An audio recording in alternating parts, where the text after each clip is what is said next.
Welcome to Tanakh Talk. I'm your host, William Hall, broadcasting live from Kingsland, Texas, USA, with another episode of Controversial Issues with the most controversial rabbi on the internet. Welcome back. Don't smoke crack, Rabbi Chaim Coffman. How are you, sir? Doing great. Always a pleasure to be here. It's always a pleasure having you here, no doubt about it. And even if I don't pull up your system, it's still good to have you. Why did I just click that? I clicked the wrong thing. Hang on. There we go.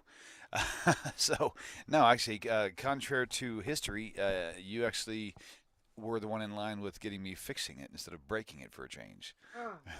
Listen, so you know what they say, if you don't break it, you fix it. If you fix it, you don't break it. So it's right, that's funny. Anywhere in the middle. And if it's not broke, don't fix it. That's how but you in break. your case, even if it's not broken, you have to make sure it's coffin proof. Hey, you remember the old show with Tim Allen, Home Improvement? He was always breaking things because he was trying to make them more powerful or more power. All right, yeah, okay. All right, you cool. make it more powerful so it blows up your whole system. Yeah, right, that's funny. All right, let me see what's up here on the YouTube. It looks like we are live. That's good. I would like to see everything is set to public on. Okay, we're good. And the post is up on Facebook, so good to go. All right, so here's the thing. So the reason, oh, by the way, if you guys notice, we're only coming through one channel on your speakers. That's another thing I'm having to figure out. I'm not sure how to fix that just yet. So, but anyway, with that said, welcome David and all the viewers out there. Thank you for tuning in. Be sure to subscribe to the YouTube channel and turn on notifications.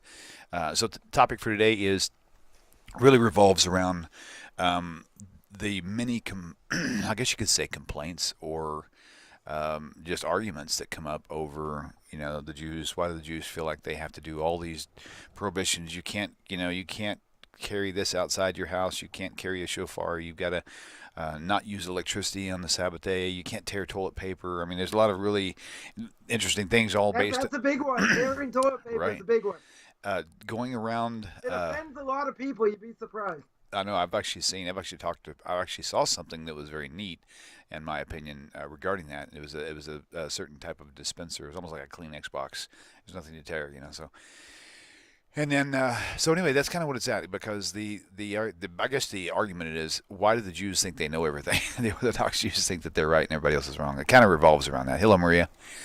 And so, but yeah, specifically for now, let's go ahead and address the whole 39 prohibitions on Shabbat, and using Scripture, illustrate to us why it is that they come to the conclusion based on what the Scripture says. Okay. It's gonna take a good amount of time, so I know you're gonna give me extra time anyway. Well, I doubt that today, but I'm so stressed. But we can certainly pull it into. I get to 59:48. I'm just gonna stop. According to my watch. If my watch stops, I can't. In the middle of a really long word, you have to pause and just put a little hyphen there. Super count. Nope, you're done. Very good. It's over. So guys, like I said, you're probably, if you're wearing headphones, you're probably going to see it's only coming through one side. I don't know why that is. We've had a lot of technical issues I've been going through for several hours today. We finally figured out how to make it work, but it's not working properly. So just bear with me on that. Imagine if someone is max headroom right now and they can only hear it on one side. It's going like this. Right. I know, right? That's how it works, though.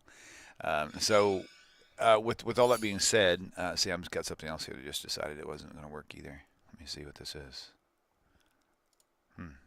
Okay, now it's working. Good deal. Okay.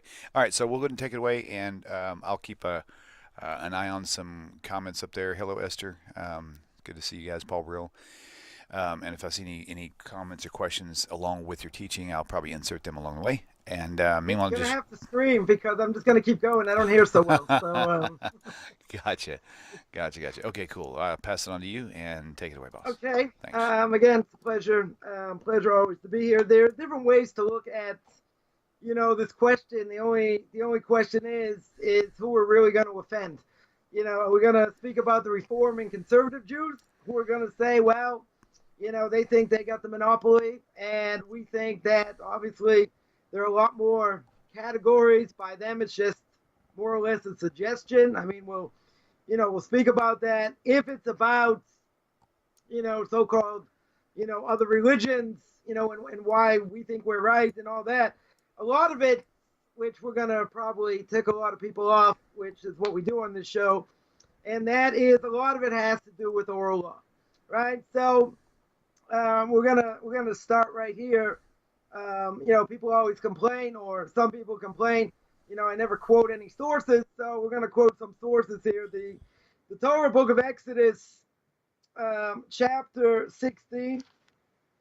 Chapter 16 talks about the double portion that the Jewish people got on Friday because they weren't allowed to go out on the Sabbath. And it says again, chapter 16, verse 22, it says it happened on the sixth day. They gathered double portion, 2 omer, a certain amount for each. All the princes of the assembly came, and they told Moshe, and he said to them, this is what God said, tomorrow is the rest day, holy Sabbath to Hashem. Bake what you wish to bake and cook what you wish to cook. Whatever's left over, put away for yourselves as a safekeeping. Right? Then you put it away in the morning, etc. So what's going to happen? What do we see over here? You see, you're not allowed to cook. Now, you have to remember, when the Torah tells me, it's a law book. So when the Torah tells me I'm not allowed to do this, I'm not allowed to do that, in this case, it's going to say, okay, you're going to get a double portion. You're not allowed to cook. If I'm not allowed to cook, okay, what exactly does that mean? The Torah doesn't give me any definition, right? Moshe Rabbeinu says in verse 25, again, chapter 16, verse 25, eat it, for today is the Sabbath for Hashem. You're not going to find it in the field. 6 days you'll gather it. 7th day is the Sabbath. There will be none, right? It said you're not allowed to go out. You're not allowed to go out and gather it, right? So over here again, it says that the people rested on the 7th day, verse 30. We're not given any definition, right? Someone would tell me, my definition of rest, is doing errands, or, going to the ball game, or watching TV, or doing other things. They'll say, that's my definition of rest. So over here, right, we're going to quote some other things as well, right? But the Torah here says I'm not allowed to cook. But doesn't tell me how to observe the Sabbath, right? Doesn't tell me anything. Just says you're not allowed to cook. So what if I would reheat something, right? Let's say something's fully cooked. Am I allowed to put it in the oven? Even if the oven's not on, is that cooking it? Am I allowed to put it in a microwave? Am I allowed to, cook it any other way? Could I put it on a grill? Let's say the grill was already lit. Somebody lit it. Am I allowed to do that? There are no definitions. Right? Absolutely zero definitions over here. Torah tells me in chapter 20, book of Exodus, Jewish people get the 10 Commandments.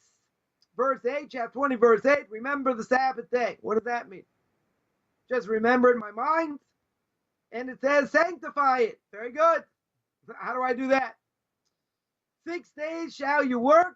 Accomplish all your work. In other words, I'm allowed to work all 6 days, Sunday, Monday, Tuesday, Wednesday, Thursday.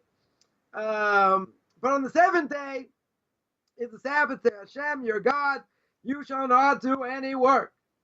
Right? What is work? Someone will say, if I start my car, that's not work.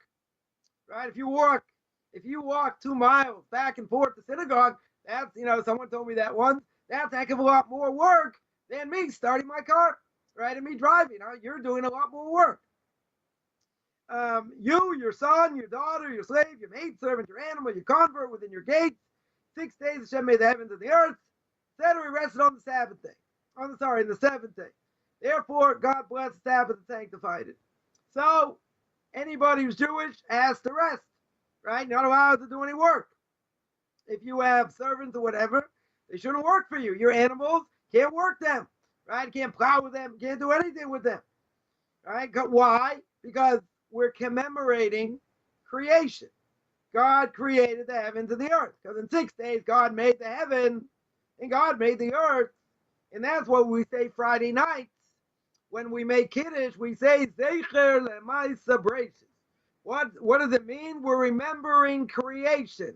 The fact that God created the world in 6 days and God rested on the 7th day. Because that Rashi says over there, right in chapter 2, book of Genesis, Rashi says, what was the world lacking? Menucha, rest. What does that mean? That if we would keep going 24/7, we'd burn ourselves out. We need a day to recharge, so to speak. So again, the Torah over here does not give me any definitions. The Torah just says, you know how to work. You, your servant, your animals, and it's a commemoration that the fact that God created the heavens and the earth and everything in 6 days. On the seventh day, He didn't work. Okay, we don't have any definitions here, right? Let's go a little bit further. It says the Torah in chapter 35, book of Exodus. Moshe assembled, verse 1, the entire assembly of the children of Israel, and he said to them, these are the things that Hashem commanded you to do. Right? Verse 2, on 6 days, work may be done. Seventh day shall be holy for you, a day of complete rest for Hashem. Whoever does work, now this is pretty crucial, whoever does work on it shall be put to death. Right? You do something, let's say, on purpose, and you don't care, so you get the death penalty. Right? Same way you get the death penalty, you also get spiritually cut off as well. Another verse tells us that. And in verse 3, it says, you shall not kindle fire in any of your dwellings on the Sabbath day. So we see over here, first of all, you got to rest on Shabbos again, the Torah tells me. Second thing is, if I transgress whatever work or whatever it is on Shabbos, what's the penalty? Death penalty. You're going to be put to death. Third thing, what do I understand? Not allowed to kindle a fire. Right? But again, we're not given any definition. Kindling a fire, so is lighting a match the same thing? Does it have to be a bonfire? What about gas? What about a microwave? Right? These things, had to be dealt with in this generation, because way back when the rabbis didn't have them. Right? So someone will say, oh, the rabbis are adding to the Torah. They're not adding to the Torah. They're seeing if this applies. Right? Does an oven, is an oven applicable over here? Is that the same thing as fire? Or another thing, electricity. Right? Electricity is a good example.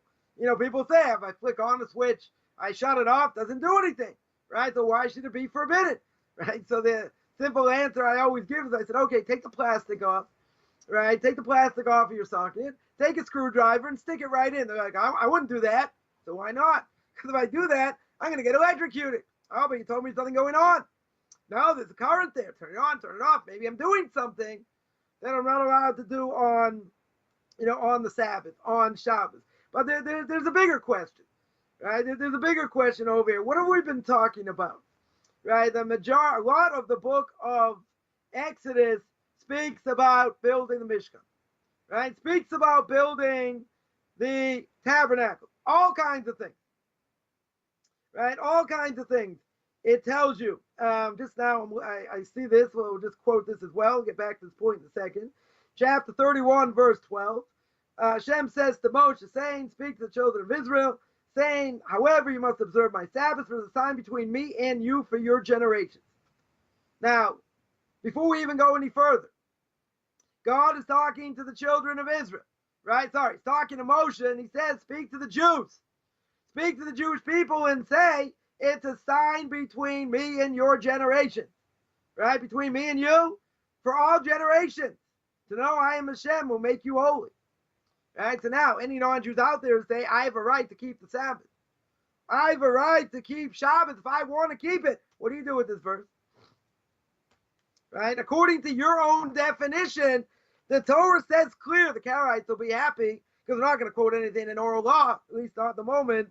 Right? What are we going to say? You got to observe my Sabbath. It's a sign between who? God and the Jewish people. Does it say it's a sign between God in the entire world? No. Right? So someone once told me many years ago, if you look at Genesis chapter 2, right, the beginning of chapter 2, it says heaven and the earth were finished in all their array. On the seventh day, God completed his work, etc. And he sanctified it. He abstained from all his work God created to make. Right? So someone made the claim and said, God created the Sabbath over here. You got to rest on the Sabbath, blah, blah, blah.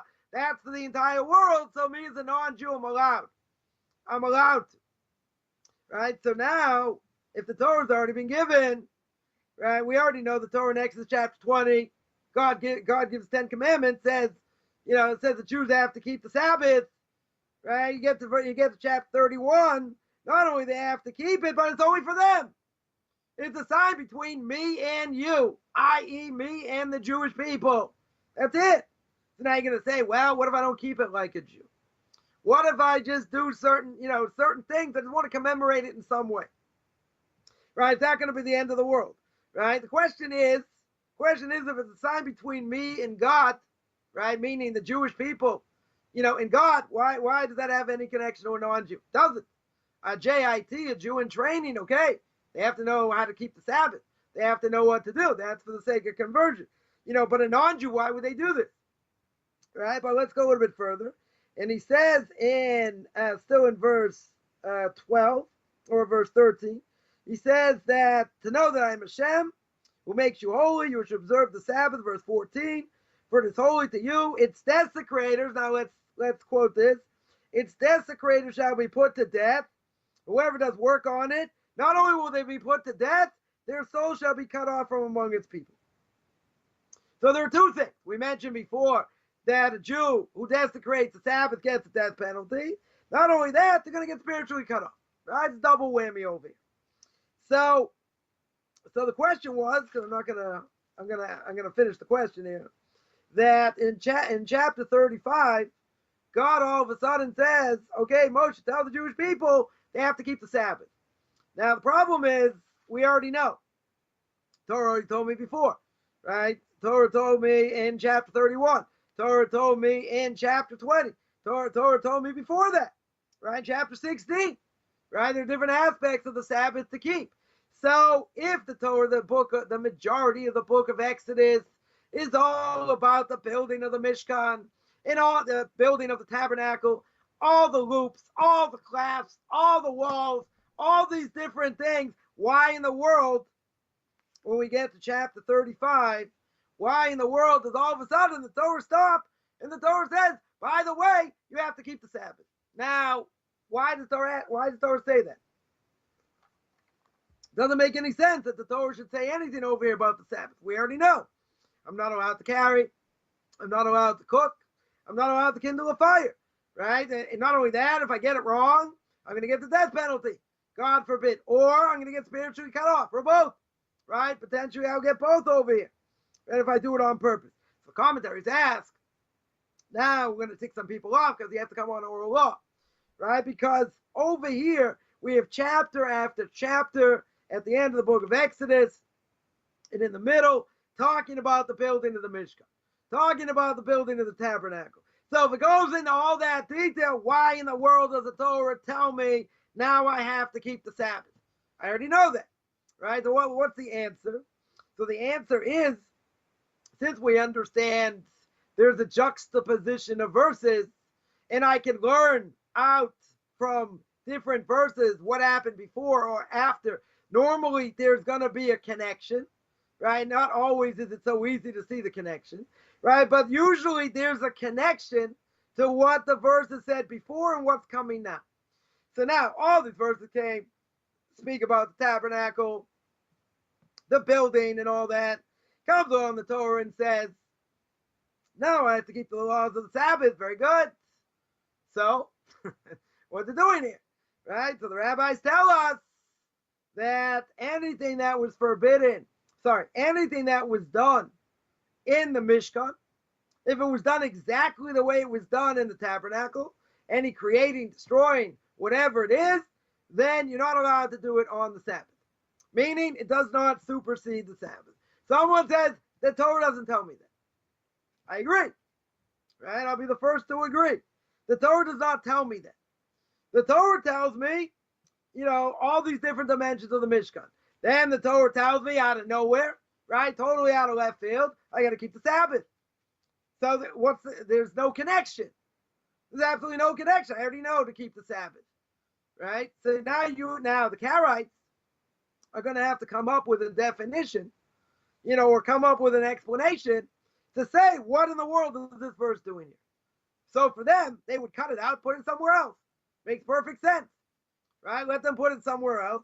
That's it, right? The problem is, you can't do that. You can't just erase different parts of the Torah you don't like because you don't have an answer, right? So if we say, according to oral law, you have to come on to oral law because there is no rational explanation within the verses themselves that tell me what the juxtaposition of the verses are doing here, right? So for lack of anything else, right, we have the Talmud, we have the rabbis, and they tell us what it means.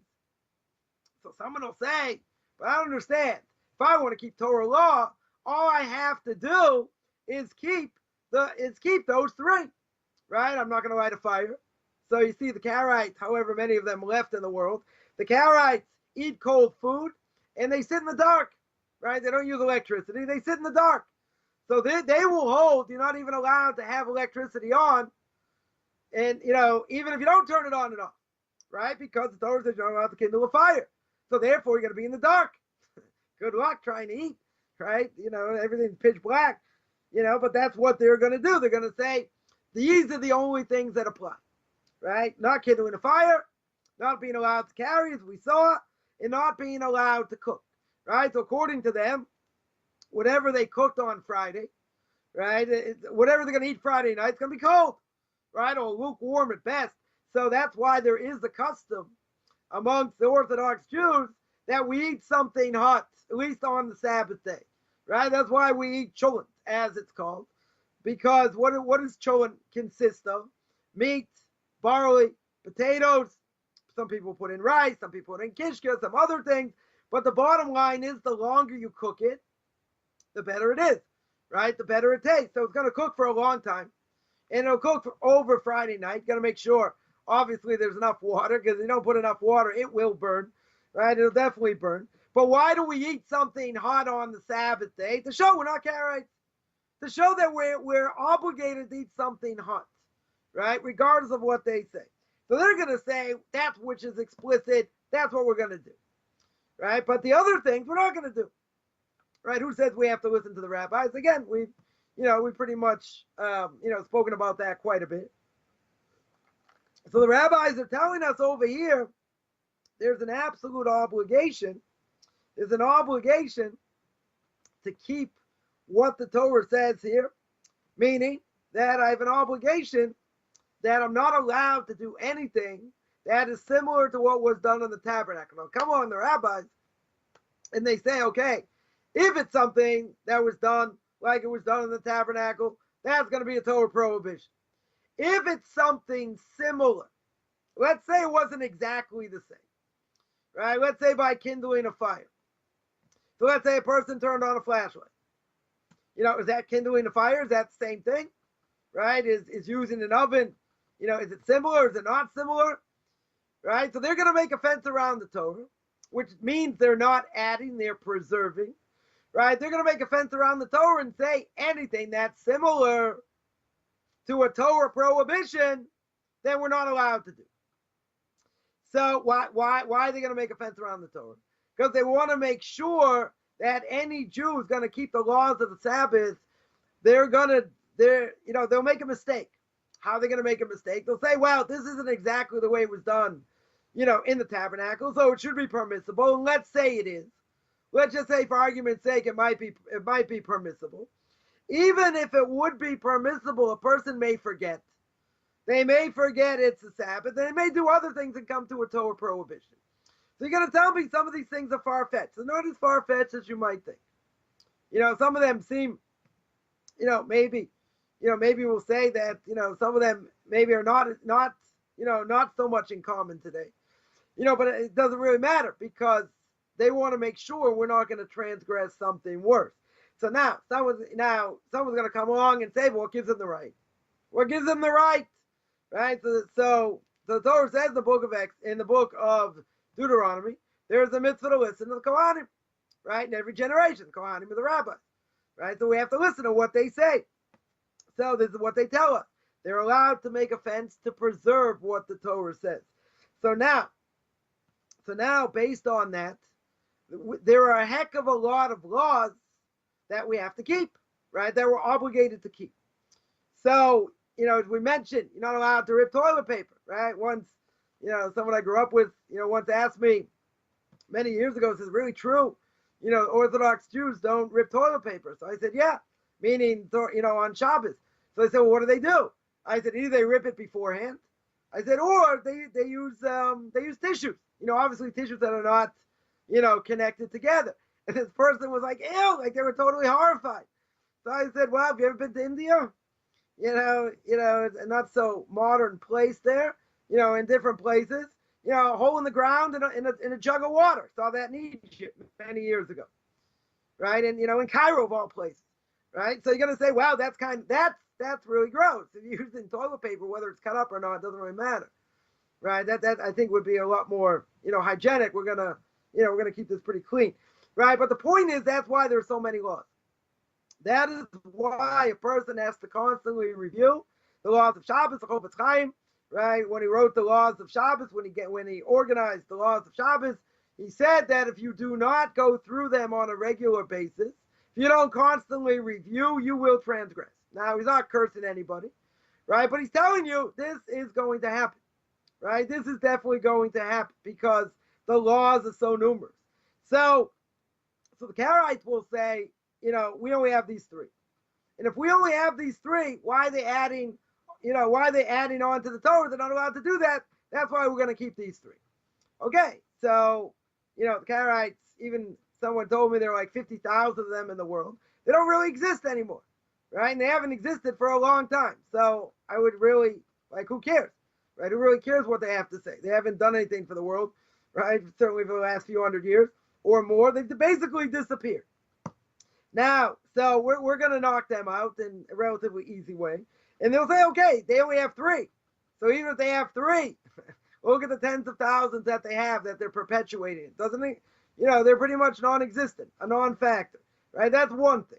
Now, if we come to, the conservative Jews, right? Now, the conservative Jews, they understand to a certain extent, they understand something happened at Mount Sinai, right? They're not exactly sure exactly what happened. Maybe it was divinely inspired, right? The Torah was divinely inspired, right? They do hold, I don't think the constituents know anything about this, but they do hold of what we call a documentary hypothesis, what we call the Welthausen documentary hypothesis, which means there were four authors in a redacted, right? Meaning it's human-made. There are four different documents and all that. And all of academia seems to hold by it, as well. Kind of crazy they never found separate documents. That's major proof against it, besides the fact, we believe the Torah is true, right? But essentially, their claim, their claim is, well, it's man-made.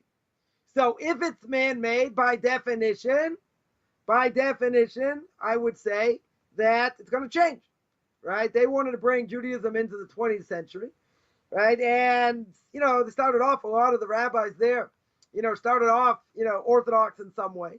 And eventually, it got more watered down, etc. But they wanted to bring Judaism into the modern era. And they still wanted to claim that they were halachic, they held according to Jewish law. But the reality is they didn't. They pick and choose, right? They pick and choose that, all these laws of the Sabbath now, you want to make kiddush, very good. You have bread, but you can do other things, right? Who says you can't use electricity? Who says you can't drive to synagogue on Shabbos? Who says you can't do any of these things? So I'll tell you what a conservative rabbi said to my wife when she was becoming religious. She asked him, are you allowed to ride a bicycle on Shabbos? So this conservative rabbi says, you want to know what I do? Well, I was like, no, I don't really care what you do. I want to know, are you allowed to ride a bike on Shabbos or not? And his answer was, I ride a bike on Shabbos. But that's not the question. The question is, according to Judaism, are you allowed to? And what was his answer? I don't know. But I ride a bike. So what does that tell you? First of all, it's not well versed, in Jewish law. And second of all, you make it up as you go along. Right? So if you make it up as you go along, what happens? We understand what happens. All these synagogues are disappearing. Right? But without even getting into all that, they're going to say, since we don't believe the Torah is true, that meaning the Torah is directly from God, so therefore we have the right to amend it.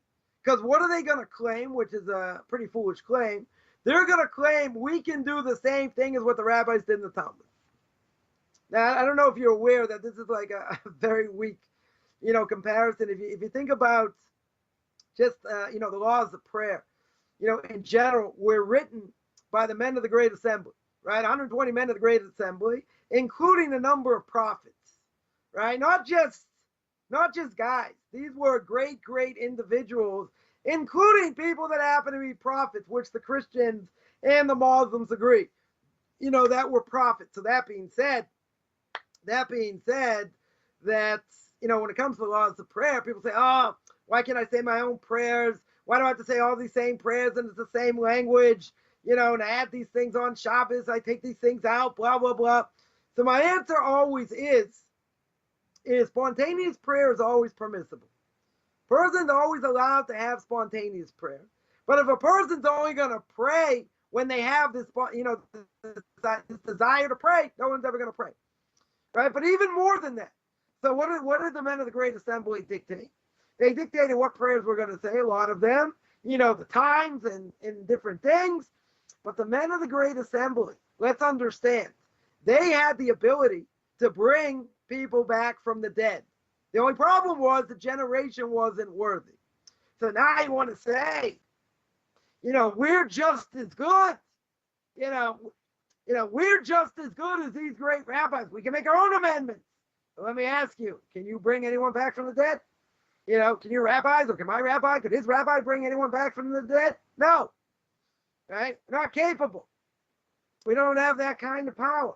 Right? So if you're talking just about prayer in general, the fact that these people had the ability to bring people back from the dead, even though the generation wasn't worthy. Now, people may say this is a cop-out answer, but I would say if they had that ability, who am I to question what they say? Right? They're not telling us necessarily crazy things, et cetera, even though you might say, well, the laws of sacrifice, other things we don't fully understand, but that's straight from the Torah itself. But the fact that they're going to tell you what to say, when to say, and you look at King David and, the power of Psalms, right? And, and everything he said was divinely inspired, considering who he was, and all that. So that I could do that. I can write great poems just like he did, right? How in the world can we compare ourselves to previous generations, right? The Talmud already says, if to our rabbis, if we're considered small in their eyes, imagine you go back so far back, we're not even like blades of grass to like previous generations, right? The problem is we try and think and try and say, well, we try and figure out, you go through these parshas in the book of Numbers, talk about Korach, talk about the spies, talk about Bilam, Pinchas, a lot of these stories, they don't make a whole lot of sense. The Jews are complaining, they want fish, they want watermelon, they want to go back to Auschwitz, they want to go back to Egypt, why we're going to be brought here to die. Korach is jealous of Moshe Rabbeinu, Korach was great in his own right, etc. And he convinced 250 great people, and he wasn't a slouch. He came out of Egypt. He saw the miracles. He saw the miracles in the desert. What in the world is he complaining about? Many times the Torah says, God said to Moshe, saying, speak to the children of Israel. Had he come against Moshe Rabbeinu was considered like the king. Had he come against Moshe Rabbeinu, that's it, it's over. They would have killed him. So he comes out against Aaron. And he's jealous, right? Essentially, he's jealous. So the Mishnah, Pirkei Avos says, jealousy, honor, desire can kill a person. So some of the commentaries say literally, and this is what happened. So a lot of things we see, we don't necessarily, we don't understand. We don't understand at face value, right? At the same time, who are we to say? Who are we to compare ourselves, to previous generations? See, this is the problem that you have some rabbis today that think they have the right to psychoanalyze. Even if they have great, psychoanalytical skill, and, Chief Rabbi of England, a while ago, said that, Avram, Yaakov, David HaMelech, with all the challenges they had, right, seemingly they suffered from depression. Now, my Rebbe, other people, demolished him for saying this. Why? One very simple reason.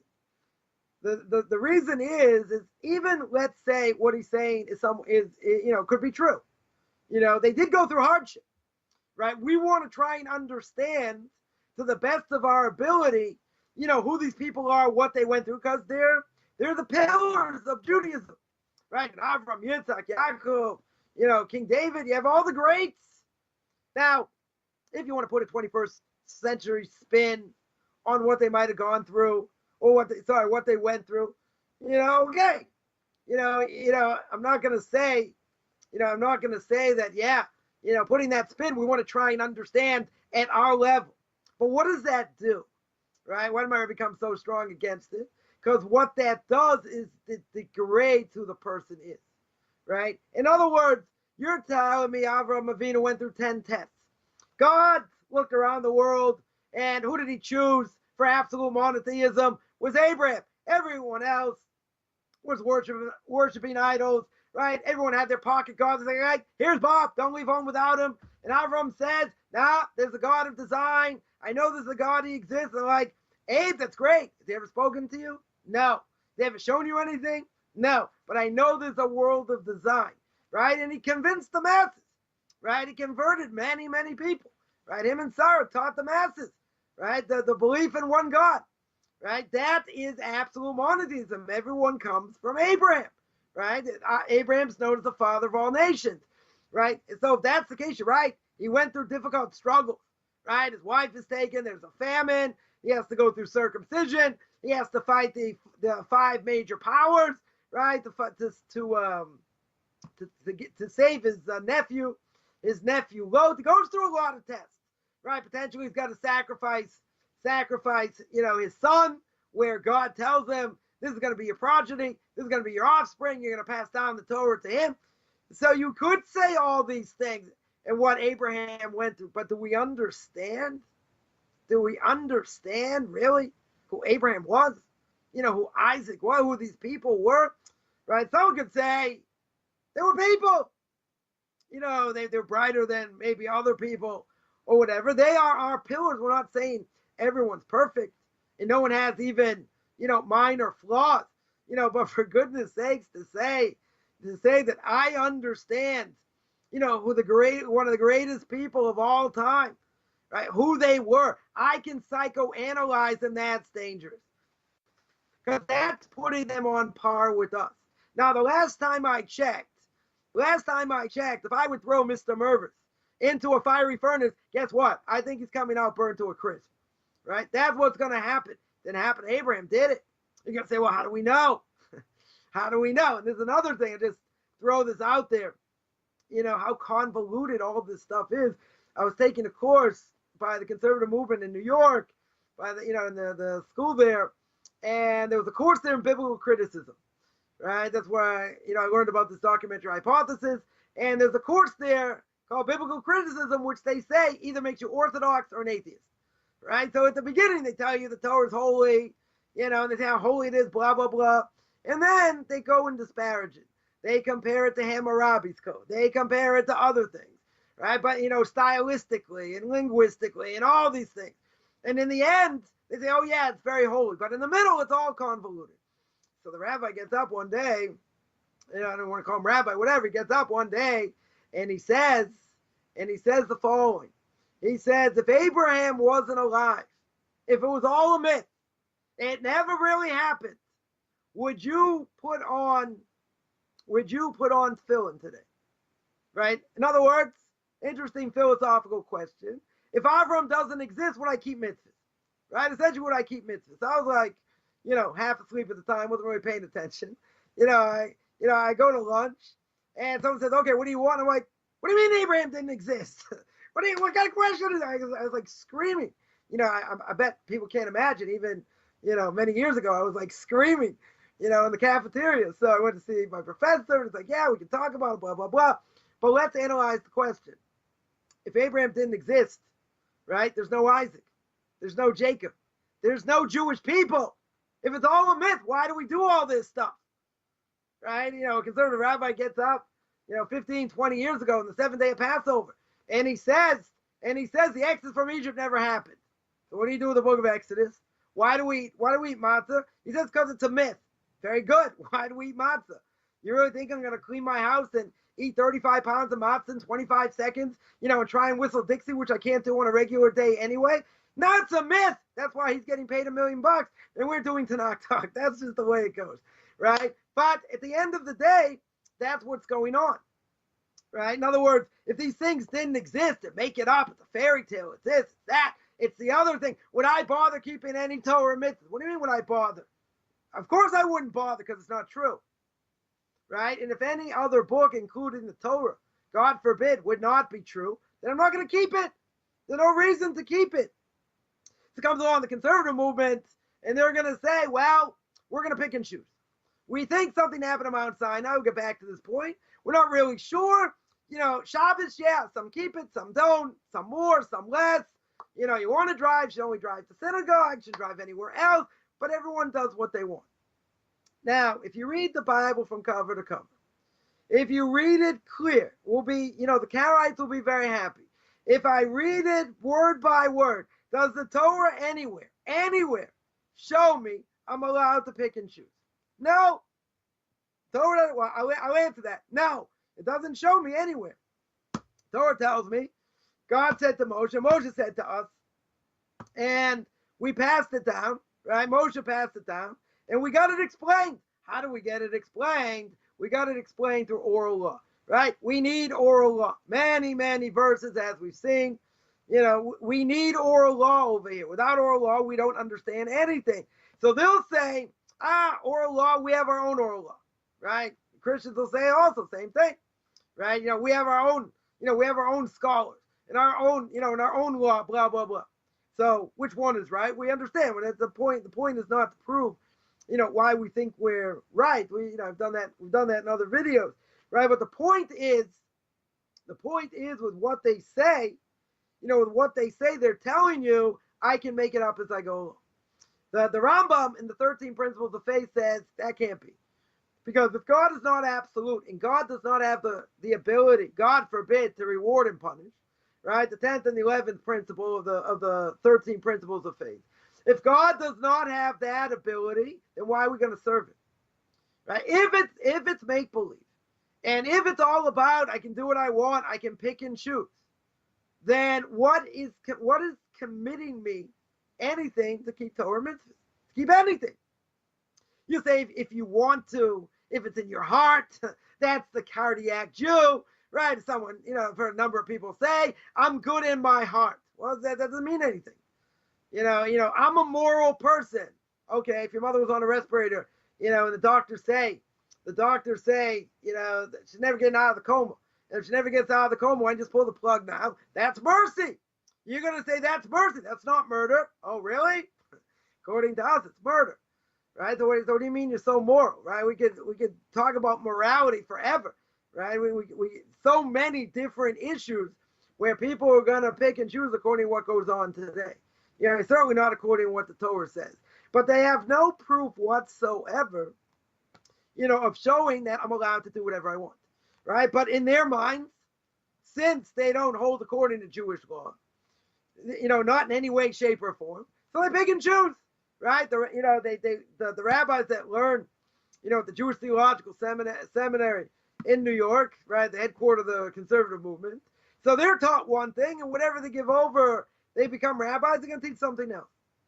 In other words, there's no line to toe over here. Why? Because the gap within the conservative movement is huge, right? You have traditional Jews that are all the way to the right almost, right? Almost all the way to modern Orthodoxy, all the way to the left almost to Reform, right? That's the width, of the conservative movement itself. So that being said, they'll say, oh, we're fanatics. We keep a lot more than you have to. We keep what the Torah says. We listen to what the rabbis say. That's all we do, right? We hold by Jewish law. Now, you have to show me their onus, and it'll be the same thing, with Christians and Karaites and anyone else.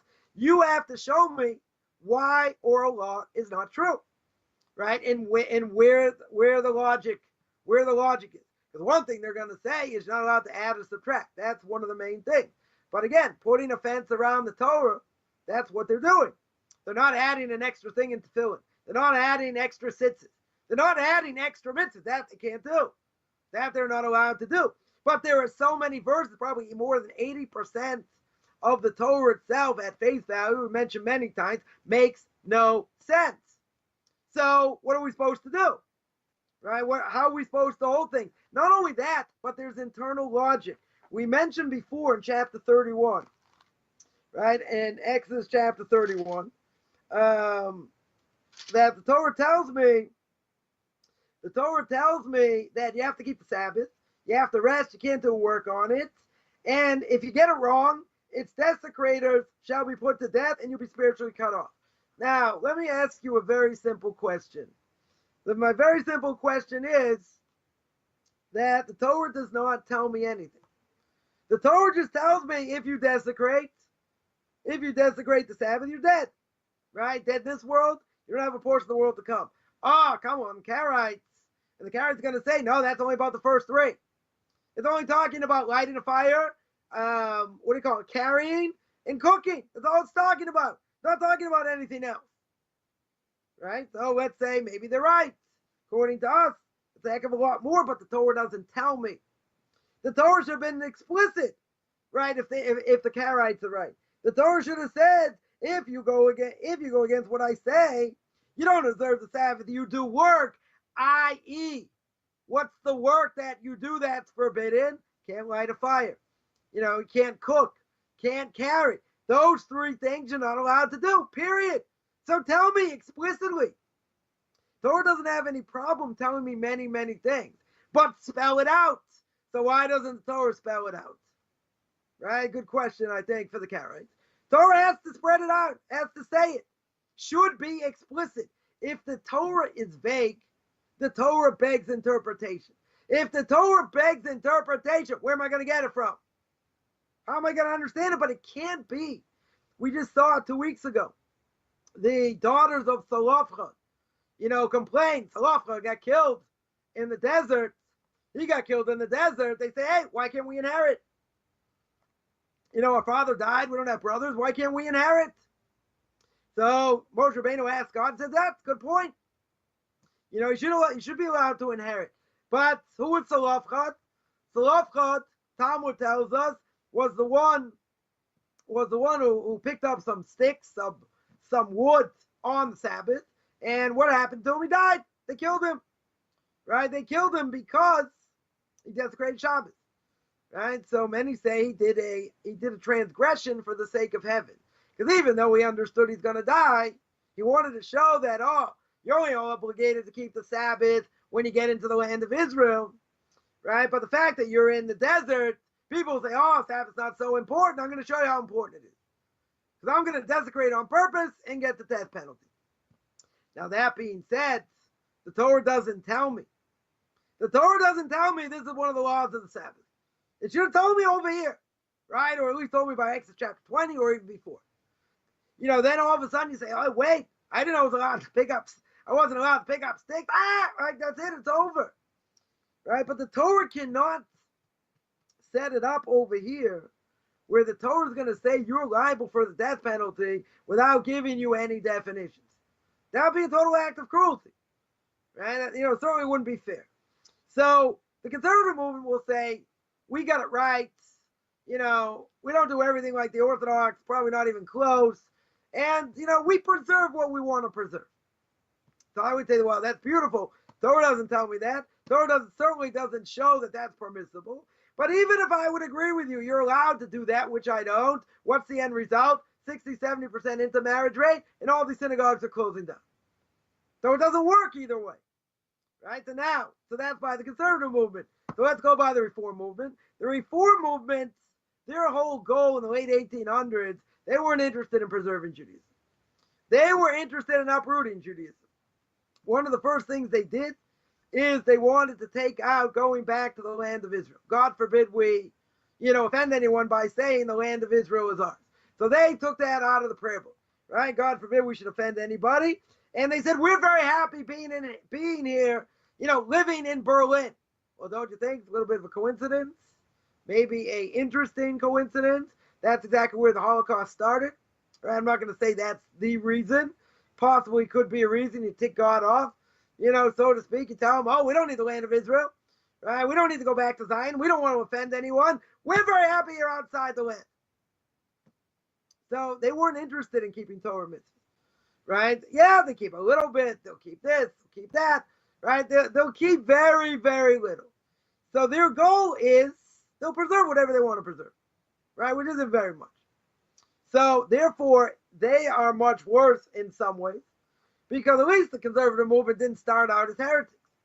They started out, as being, quote unquote, they wanted to bring Judaism into the 21st century, right? In the 20th century, make it more modern, right? Even though it was a disaster. They wanted to say we hold by Jewish law, but it wasn't true, right? And certainly in the end, it wasn't true.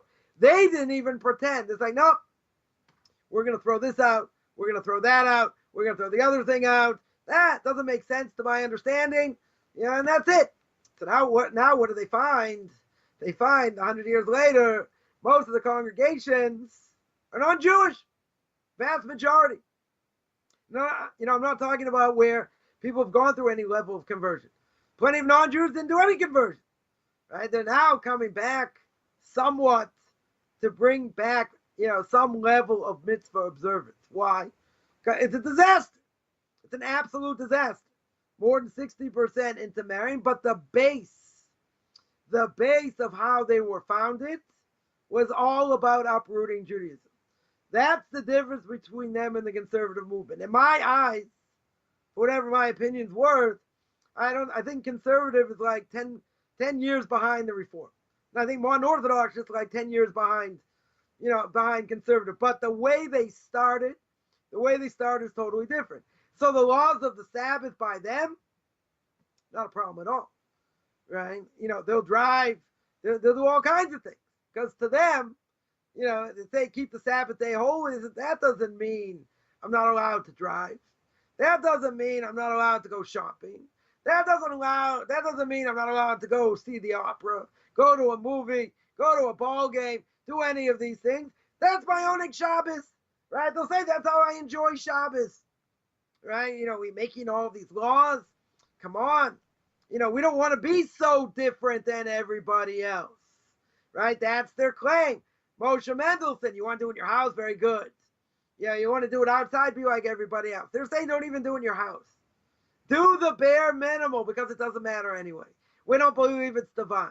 We believe, even worse than the, conservative movement, even if it's by man or whatever. But they're going to permit all kinds of things that are forbidden, that are totally forbidden because obviously they have an agenda, right? And they make a lot of people feel happy because they're all inclusive, and you say, well, Leviticus chapter 18, tells me that homosexual, you're not allowed to practice homosexuality, right? That's the whole chapter talking about immorality. Now, if you remember, right, this is our 101st show. The first show we did on controversial issues was actually about homosexuality. But, so what do you do with that verse? What do you do with that verse? Come on. Doesn't really mean that. It only have to do with sorcery or idolatry or other things. There's a story of someone who's coming back to Judaism, and I guess he'd gone to a Reform synagogue, and the Reform rabbi himself did not know how to put on tefillin. It's kind of a biggie. It's one of the main things that also separates the Jewish people from the nation. It's one of the signs: Shabbos, circumcision, tefillin, so to speak. So what type of knowledge do they have? Even going to rabbinical school. Well, what do they learn? They learn a little bit about Bible, a little bit about, theology, a little bit how to give a sermon. The text they don't learn because they can't read Hebrew, right? The Talmud they're not going to learn because they don't hold of it. So it's a disaster. It's an absolute disaster. But the bottom line is that the way they started is 10 times worse, right? Because their whole goal was to uproot. So they're going to say, the conservative movement, they're out to lunch. The Orthodox, they're a bunch of fanatics. They're in a cult. They're doing all these things. So they're not even going to They're not even going to say they don't pick and choose. They're going to say we do whatever we want. Whatever feels good. You know, you want to do this, you know, that's beautiful. You know, God's going to understand. God is going to love you anyway. Doesn't that sound like what Christians say? All you have to do is believe in JC and you're good. It's like, you know, as long as you're good in your heart, you know, that's all that matters. My Torah doesn't say that. My Torah says don't go astray after your heart. Don't go astray after your eyes. And you know, and there's reward and punishment. Right? So now what does Reform movement do with that? Don't know. You know, they'll say, nah, it doesn't apply. It was way back when. Today's a different generation. You don't want to scare people. Everyone has to feel good about themselves. No one ever does anything wrong. I mean, the list goes on. You know, the list goes on. So I would say, you know, even if they have high numbers, you know, whatever it is, at the end of the day, most of their numbers are non-Jews. So they're dying as well. So, you know, in short, you got both movements that are going to say we're absolutely out to lunch. We're keeping way more than we should, but it's based on their own ideology, right? But again, the conservative movement did not start that way. They ended up that way, and you know, I would say there's not that much difference really between a Reformed Jew and a conservative Jew. Maybe conservative Jew prays a little bit more in Hebrew, you know, etc. Maybe some of the constituents, some of the congregants keep a little bit more, but essentially, you know, they both hold the gay marriage, they both hold the patrilineal descent, meaning that the father's Jewish, the child is Jewish. You know, a lot of things they hold in common. You know, maybe Reform's gone too far in other things. Okay, whatever it is. But essentially, I don't think they're that much different.